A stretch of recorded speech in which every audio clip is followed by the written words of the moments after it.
வாழ்க வையகம், வாழ்க வளமுடன். குரு வாழ்க, குருவே துணை. அனைவருக்கும் இனிய காலை வணக்கம். நாள் ஒரு நற்சிந்தனையில் நவம்பர் 15 மௌன காலம். மௌனத்தில் பழகி பழகிதான் எண்ணங்களை வெற்றி கொள்ள வேண்டும். மௌனத்தில் கிடைக்கக்கூடிய நல்ல எண்ணங்கள், முன் செய்த நல்ல செயல்கள், பதிவுகள் எல்லாவற்றையும் குறிப்பெடுத்து கொண்டு அவற்றை செயல்படுத்தி விட்டோமானால் வாழ்க்கையில் மேம்பாடு வரும். இவைகளை எல்லாம் அனுபவத்தில் நீங்கள் பார்க்கலாம். நாம் பேசிக்கொண்டிருக்கும் போது உணர்ச்சி வயப்பட்ட நிலையில் இருக்கிறோம். நமக்கு யாருடைய கருத்துகள் வான்காந்தத்தில் இருந்து வரும் என்றால் உணர்ச்சி வயப்பட்ட நிலையில் உள்ளவர்களின் கருத்துக்கள் தான் வரும். அவை நமது மூளையோடு சேர்ந்து நமது எண்ணங்களாக வரும். ஆனால் மௌனத்தில் பேரமைதி நிலைக்கு வந்தால், அமைதியாக இருந்து ஆராய்ச்சி செய்து இறைநிலையை உணர்ந்து அதோடு தொடர்பு கொண்டால், அந்த நிலையை உணர்ந்து பெறும் மகான்கள், அவர்களுடைய ஆற்றல்கள், எண்ணங்கள் எல்லாம் நம்முடைய எண்ணங்களாக வரும். அதையெல்லாம் அனுபவித்து பார்க்கலாம். அப்படி அனுபவித்து பார்ப்பதற்கு ஏற்ற காலம்தான் மௌன காலம். எவ்வளவு காலம் மௌனம் மேற்கொள்ளலாம்? நீங்கள் ஒரு நாள் மௌனம் இருக்கலாம், 2 நாள் இருக்கலாம். ஆனால் அந்த மௌன காலத்தில் கிடைத்த பயன்கள் நினைவில் பதிய வைத்து கொள்ளுங்கள்.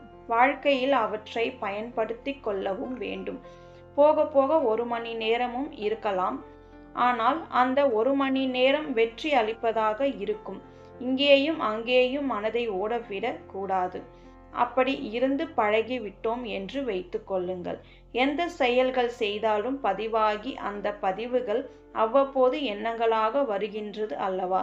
அதே போல மௌன காலத்தில் நீங்கள் இறைநிலையை இருந்து ஏற்படுத்தி கொண்ட மௌன பதிவும் சாதாரண காலங்களில் கூட மேலே வந்து அவ்வப்போது அமைதி நிலைக்கு உங்கள் மனதை அழைத்து செல்லும்.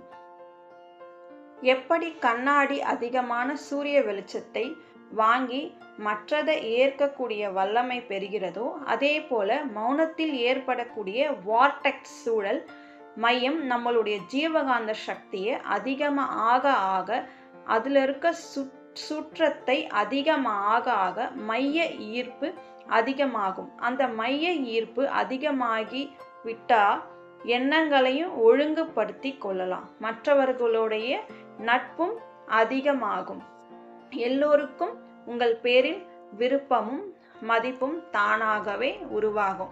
இத்தகைய பெருமையெல்லாம் தரக்கூடிய இந்த மௌன நோன்பு நமக்கு மகரிஷி கொடுத்திருக்காரு. இதை நாம் பயன்படுத்தி கொள்ளலாம். வாழ்க வளமுடன்.